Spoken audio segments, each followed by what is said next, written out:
Hello students, कैसे हो आप लोग। मेरा नाम है प्रशांत जैन और प्री आरएमओ 2019 जो दूसरी बार में कहाँ पे हुआ है, गुजरात और महाराष्ट्र, सिक्किम, कुछ ऐसी जगह पर हुआ है, उसका एनालिसिस मैं आप लोगों के लिए लेके आया हूँ। दोस्तों मुझे थोड़ा सा टाइम कम मिल पाया, इस वजह से मैं आप लोगों के लिए सॉल्यूशंस और आंसर की नहीं लेकर आ पाया इस बार, बट कोशिश करूंगा कि मैं अपने जल्दी ही एक वीडियो में आंसर की और सॉल्यूशन के बारे में थोड़ा बहुत डिस्कशन करूं। बस मैंने पेपर देखा है और उस पेपर के बेसिस पर मैं थोड़ा सा छोटा मोटा एनालिसिस लेके आया हूं। ये तो क्वेश्चन पेपर है, आप देख सकते हैं।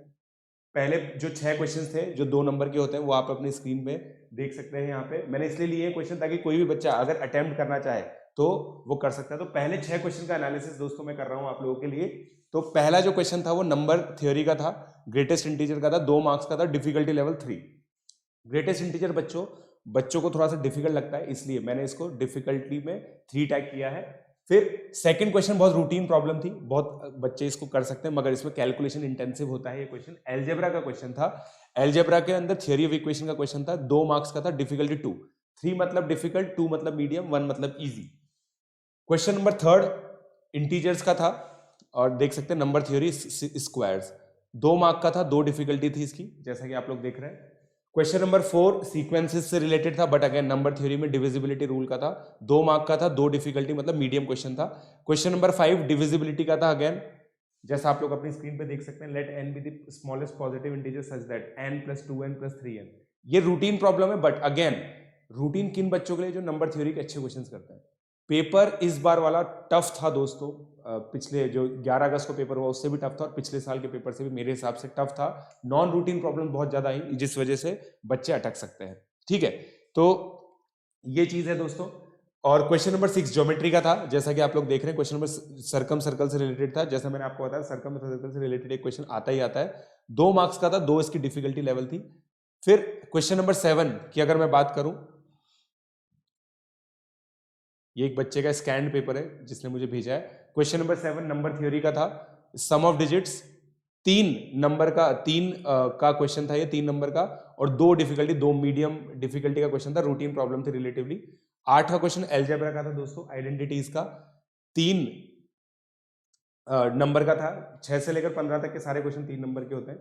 तो क्वेश्चन नंबर 8 को हम लोग देख सकते हैं। अगेन फॉर्मुलेशन इसका रिलेटिवली इजी था, मगर बाइनोमियल थोड़ा सा देख सकते हैं कोई बच्चे जिनको बाइनोमियल का एक नॉलेज है, बट अगेन क्वेश्चन बहुत डिफिकल्ट था। तो मेरे हिसाब से ये कॉम्बिनेटोरिक्स का भी बोल सकते हैं, मगर आइडेंटिटीज का क्वेश्चन मैंने बोला डिफिकल्ट क्वेश्चन था। Question number 9 centre of circle, again circum centre से रिलेटेड था, तो इसके अंदर भी थोड़ा सा डिफिकल्टी हुआ बच्चों को। क्वेश्चन नंबर 10 एलजेब्रा का था, लीनियर इक्वेशंस का था। अगर इसको बहुत ढंग से सॉल्व करेंगे तो सॉल्व किया जा सकता, मगर अगेन लैंग्वेज बहुत हैवी थी क्वेश्चन नंबर 10 की।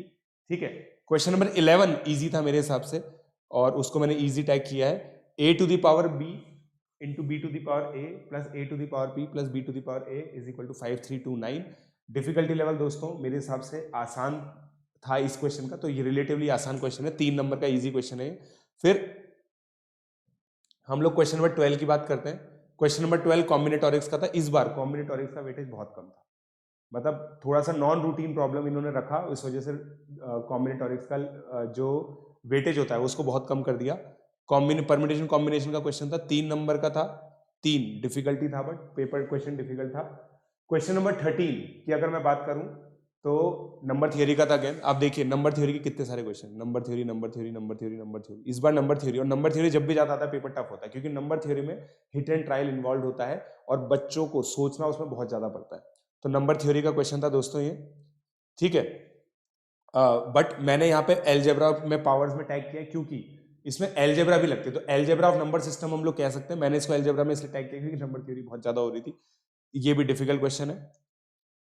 फिर अब ये देखिए, ये एक और चीज थी क्वेश्चन नंबर 14 के अंदर, आप देख सकते हैं सर्कल की इक्वेशन दे दी। सर्कल की इक्वेशन जनरली कोऑर्डिनेट ज्योमेट्री नहीं पूछी जाती है प्री आरएमओ के अंदर, मगर यहाँ पे सर्कल की इक्वेशन दे दी है, x square plus y square equal to 36। तो ये एक नया पॉसिबिलिटी प्री आरएमओ, मतलब आरएमओ की अथॉरिटीज ने रख दी है। प्री आरएमओ के अंदर कोऑर्डिनेट ज्योमेट्री का क्वेश्चन दे दिया है। करने में बच्चों को डिफिकल्ट लगेगा क्योंकि है तो वैसे इजी क्वेश्चन, जेई के लेवल पे तो बहुत इजी क्वेश्चन मान सकते हैं बच्चे, मगर क्योंकि कोऑर्डिनेट नहीं पढ़ते हैं तो इसलिए मैंने इसको डिफिकल्ट टैग किया है।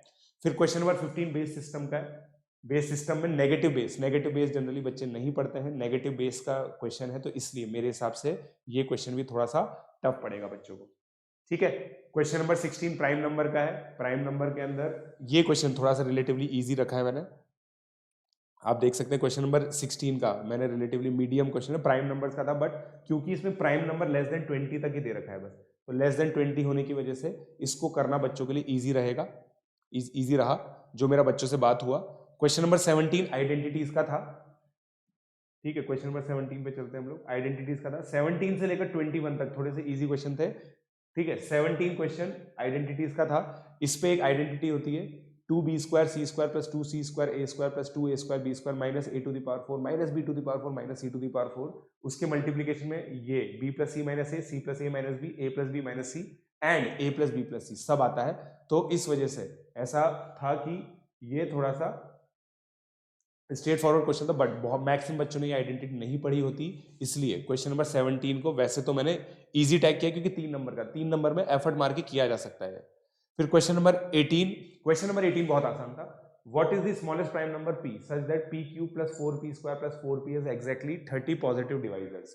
तो डिवाइजर्स का क्वेश्चन था, number of divisors, routine question है, 3 नंबर का ये आसान क्वेश्चन था। ठीक है, क्वेश्चन नंबर 19 मीडियन की लेंथ दे रखी है और आपको एरिया निकालना है, तो ये रिलेटिवली डिफिकल्ट क्वेश्चन है, बट मीडियन के फॉर्मूलेज अगर किसी को पता है अपोलोनियस थ्योरम के थ्रू जो आता है तो वो बच्चे इसको सही कर सकते हैं। तो क्वेश्चन नंबर 19 मैंने मीडियम टैग किया है।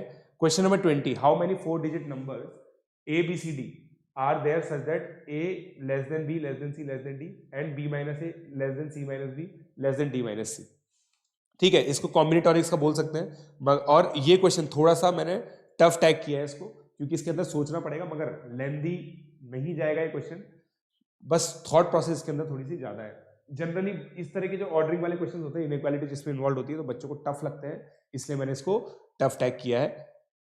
क्वेश्चन नंबर 21 की अगर मैं बात करूं, अलजेब्रा का जीपी का क्वेश्चन है। पिछली बार जीपी का क्वेश्चन नहीं आया था, इस बार कॉम्पनसेट होकर जीपी का क्वेश्चन आया है।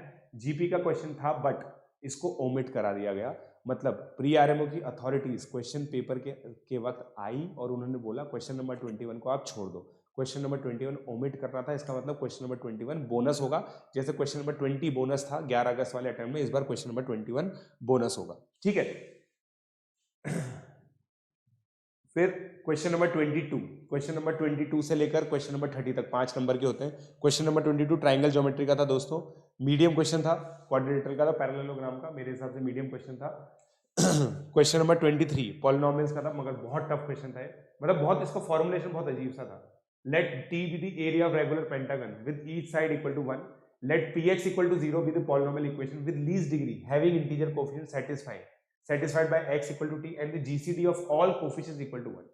If m is the sum of absolute value of the coefficient of px, what is the integer closest to root m? तो बहुत अजीब सा क्वेश्चन था, ज्योमेट्री और अलजेब्रा का मिक्स था। ठीक है, क्वेश्चन नंबर 22 भी इसी वजह से टफ हो गया क्योंकि इसमें ट्रिग्नोमेट्री इन्वॉल्व हो गई। Question number 24 number theory power से रिलेटेड था, इसमें 2 to the power m divides an functions वगैरह दे रखे थे। अगेन क्वेश्चन टफ था बेटा, पेपर इस बार का टफ आया है, पिछली बार से 11 अगस्त का पेपर था उससे टफ पेपर था इस बार का।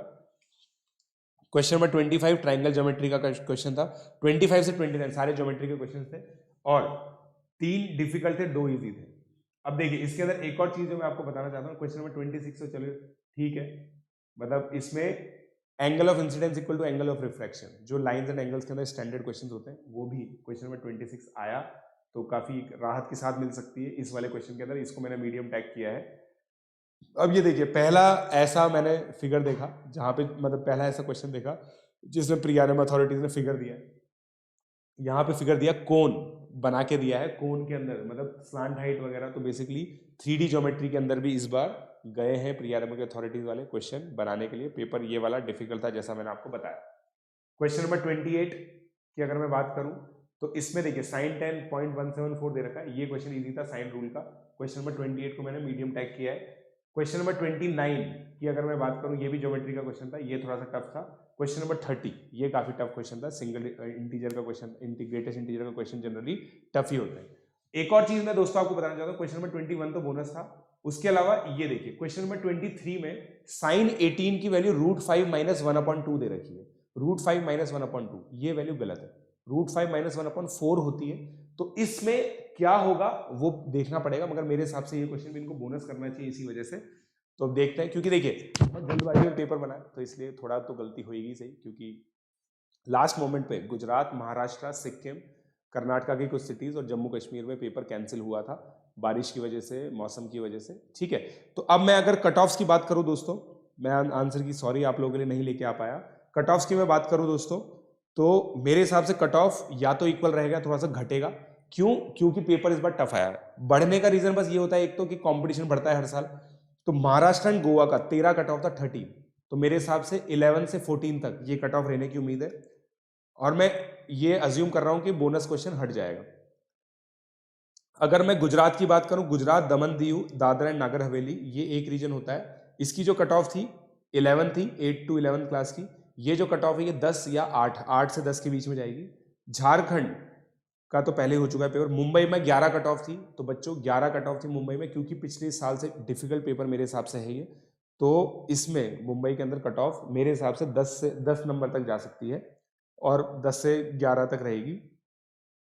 ठीक है, उसके अलावा कर्नाटका की अगर मैं बात करूं तो 14 कट ऑफ थी पिछले साल।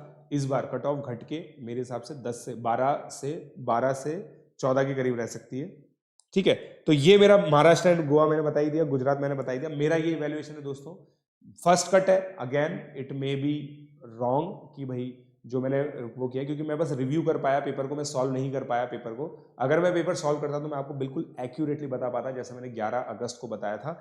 इस बार for some reason I could not do, but मेरे हिसाब से जो फर्स्ट कट मुझे लगता है कि पेपर थोड़ा सा टफ था। मैंने आप लोगों के लिए पेपर यहाँ पर रखा है, आप कोशिश कर सकते हैं इसको देख के सॉल्व करने की, जिन बच्चों ने सॉल्व नहीं किया। बट मेरे हिसाब से पेपर अच्छा था, काफ़ी अच्छा था, और नॉन रूटीन बहुत ज़्यादा था। नंबर थ्योरी का जब भी वेटेज ज़्यादा आता है, इस बार नंबर थ्योरी का वेटेज बहुत ज़्यादा था, कॉम्बिनेटोरिक्स का कम था। ठीक है, तो मेरे हिसाब से अच्छा पेपर था। एक क्वेश्चन ओमिट कर दिया गया है, एक क्वेश्चन में प्रिंटिंग मिस्टेक थी या फिर मिस्टेक थी। मेरे हिसाब से कट ऑफ या तो इक्वल रहेंगे या फिर थोड़े से गिरेंगे। Thank you.